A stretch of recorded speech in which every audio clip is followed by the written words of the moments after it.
Tape 5, the survivor is Itta, schachna. Have you been back to Germany? Yes, in 1985, my husband and I, we decided I must go and pray at the grave of my father. So we were on a trip to America, going to Israel. We stopped over in Düsseldorf. We slept in a hotel the night because I wasn't sure if the grave is there, if I can go to the cemetery. I knew where it was because as a young child we went more than once a year to visit his grave with my mother and with family members. So on the second time, in the year 1970, when was it last year? No, 76 years. We were invited, we heard that we can go. 76? No, 96, I'm sorry. 96, we heard that the German, Düsseldorf will let you come and they will pay for it. So my sister Lotte here and I, we decided and we were there again. And this time we stayed a whole week. How was that? How they treated us, how they were, very, very friendly, very nice.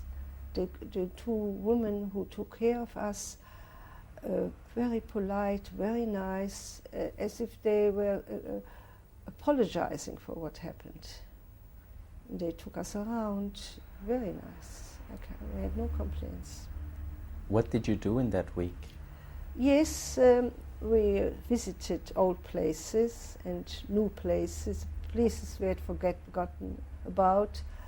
And they took us out all the time to restaurants, and we were supposed to see a show, but it never eventuated. Also, the mayor of the city, the lady, and some other officials invited us, and the school too. We spread out. We were about. Some people came from Canada at the same time to Düsseldorf, Düsseldorfer people like us. Some came from the United States. We were at about 11, I think, 11 visitors. And so we were assigned to go to a certain school, and the students asked us questions. What happened? So we gave the answer as good as we could. And the officials also, you had the impression they were all feeling sorry what happened. What did the children ask you? Well, really, what happened to us, we were not in Auschwitz, this we couldn't say, but we told how we saved our lives, how we got away. I think so. That was the main questions they wanted to know. This was a Handelsschule. It was not a lyceum. Quite mature children, older one, the last years or so, and they asked good questions. Yeah. And the director, the rector, you call her, the lady, very polite, very nice. And the teacher came specially, introduced us. They did their best to make us feel good. Did you recognize Düsseldorf? Oh yes, oh yes. The first time, we were very tired. The first time I really dragged my husband along to see where we lived, and we didn't go much first time. The second time, the house in Rathausufer is still the same. A lady opened the door who lives there, and we could peek in. She even said, you can come up, which we didn't. And Duisburger Straße, this house was bombed down, we knew that, completely destroyed during the war. But they built it up, and it made a big house from with the neighbor house together. Looks different, this. But the Rathausufer is the same house. The Rathausufer is there, all the houses. Everybody. Also, where we had our office in the corner first, then we took the office we moved in this house from the second floor to a larger apartment. The first floor, we took the office into our home the last years before we went to Duisburger Straße.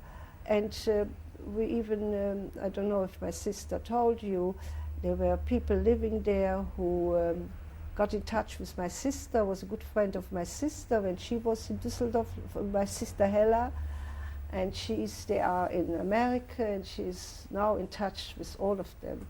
Yes, Rathaushof is still the same. Did you meet any people, any Christian Germans from your generation? No, no. You see, when my sister got a year later, she couldn't come with us. She wasn't feeling the best. She went a year later, and she was on her own, not in a group. And they had provided, I haven't even spoken because she still didn't feel well after this, still not 100%. So they tried to find her classmates from the first years and from the Luisenschule. She also was a student at Luisenschule. And the corner house where her friend lived, she saw them. And I haven't spoken much. I speak to her, but she hasn't. I have to be careful. She's very much touched from what happened in the war. I avoid these questions, but she hasn't told me exactly what they said to her and how but she managed to find out. She let us know that they arranged to meet her. They found them. She was surprised. Yeah. They didn't do this for us. I mean, I don't know if she gave names or what. I don't know. I never saw anybody back from before. I have no idea. I wouldn't recognize them. Can you give us a few names of fellow survivors that were on that trip with you in Düsseldorf last year or 2 years ago? Oh, yes. Kahn. Well, I have it written down. I cannot move away. A woman from, don't know the name by heart. Yes, Kahn, I know, that's a father with a daughter. He was sent away from Düsseldorf with his brother by the parents. The parents did not survive, they were German Jews. And the two boys, young boys, survived. His brother died already in natural causes in Canada. And he came with his married daughter. And another woman who, they all were the first time back.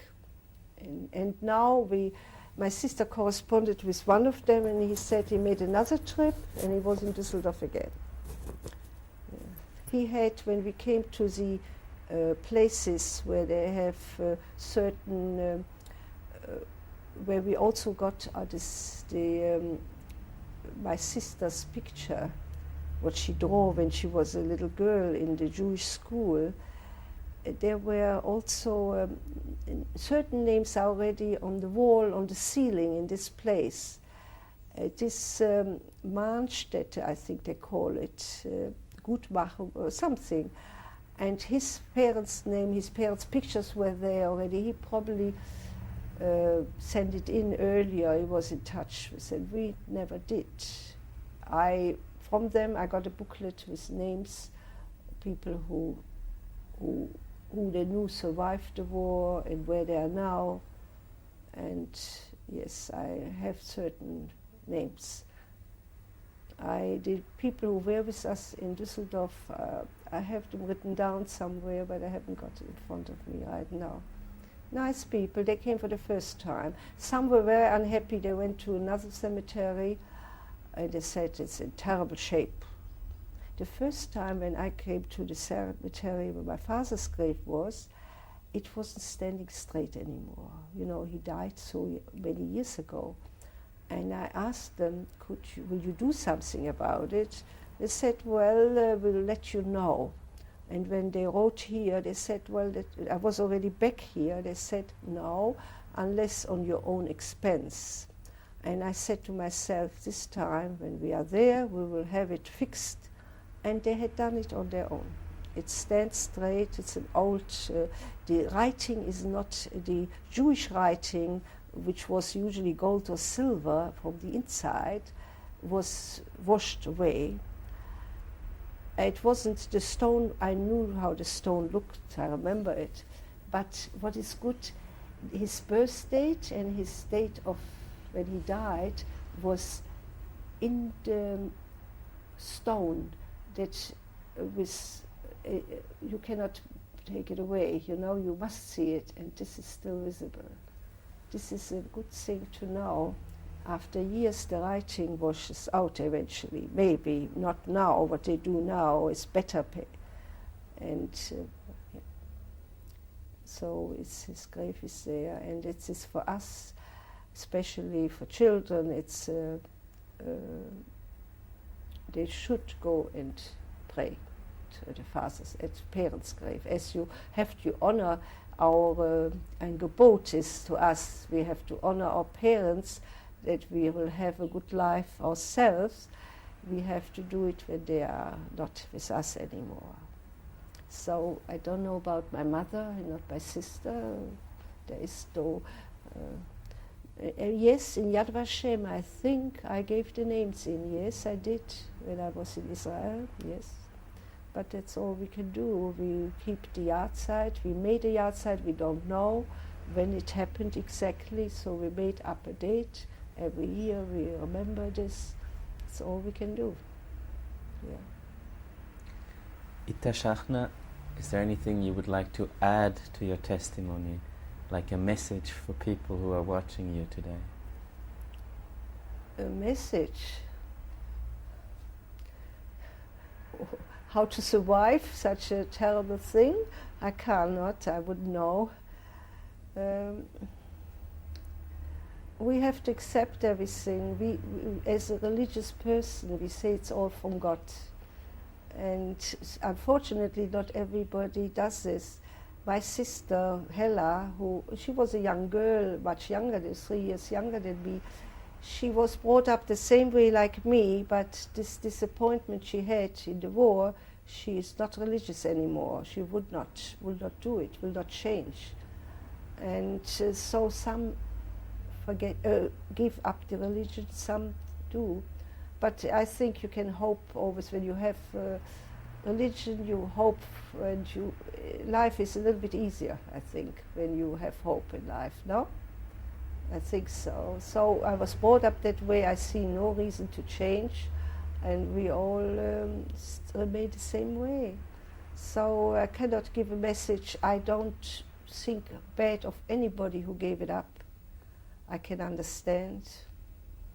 A message, look, I can consider myself the luckiest person on earth by knowing my husband, saving my life. Otherwise I would have been with my mother somewhere.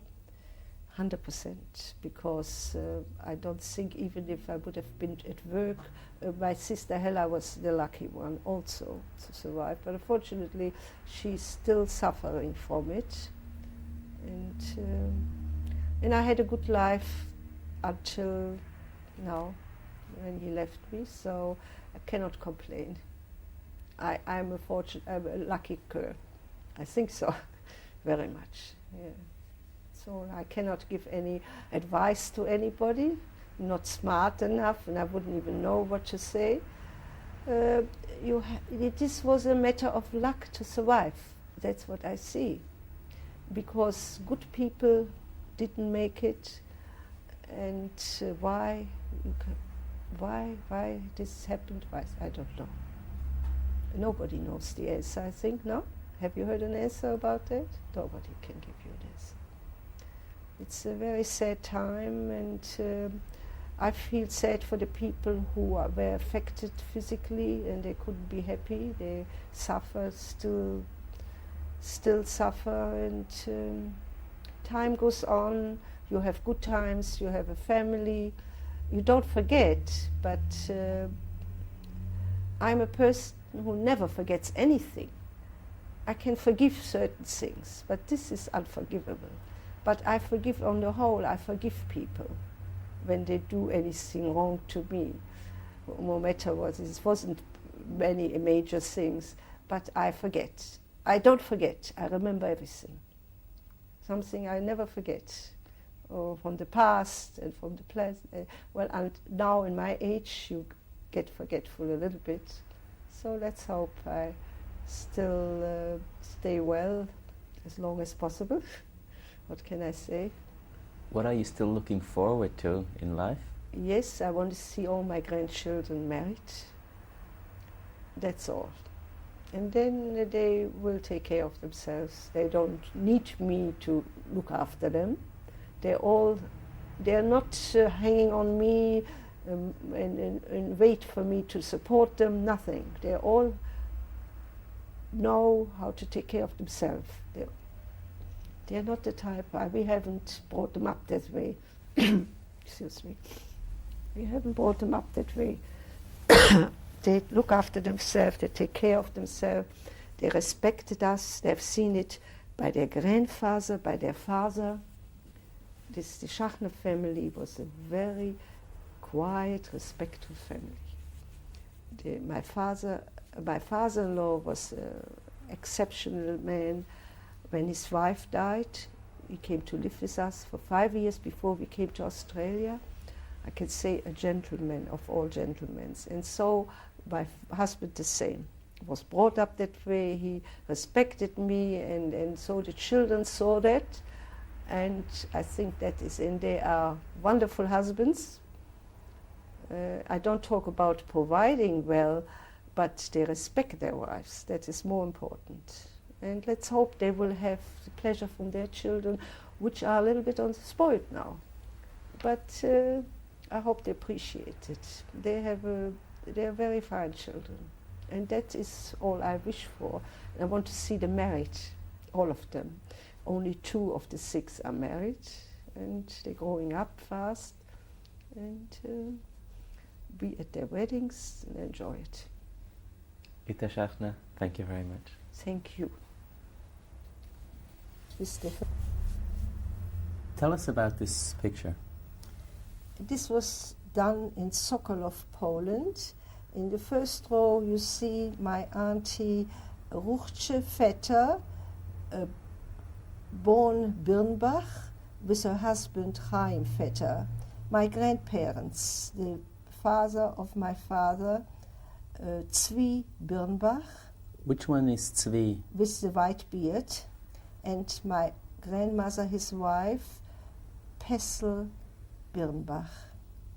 Next to her is the children with their mother, sister of my father, the youngest sister, Kornblau, Elche Kornblau, and her children. Next to her, the children's names? I wouldn't know. The next to her, the tall, is a sister-in-law, is a wife of an uncle, who is a brother of my father, who lived in Germany then, and she was in Poland still. She's a Birnbach Leitsche, I think. This is my uncle Rubin, Birnbach, who came to visit from America, from New York. The one with the white hat? White hat, yes. Next to him on the right is his sister, my auntie Rivce Schleifstein, born Birnbach, who went to Israel with her family. Cousins are still there. And this is I wouldn't know, it must be a distant family. And this is this woman, I think, survived the war. She was his daughter of Chaim and her parents in front, Chaim and Ruchce Vetter, with her youngest brother who survived the war, but unfortunately he died recently. That's the little Vetter. Saul Vetter lived in Canada. I saw him in America as a young boy, and then he married.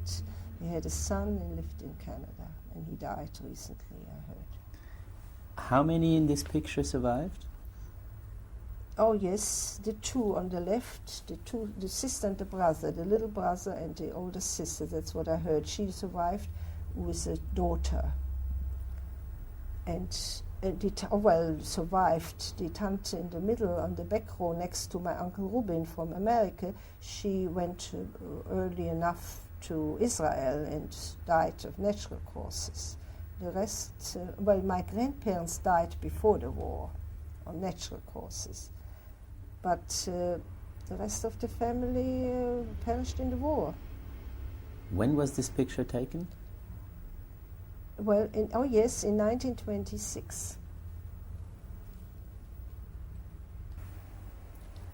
This is a picture of my parents taken in 1926 in Düsseldorf.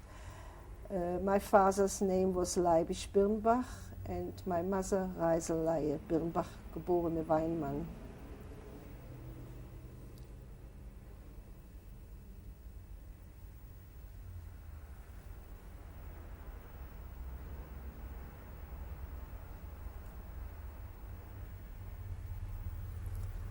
This is myself when I went to visit my grandparents in Poland. My father took me, and it was quite an experience coming to a small city.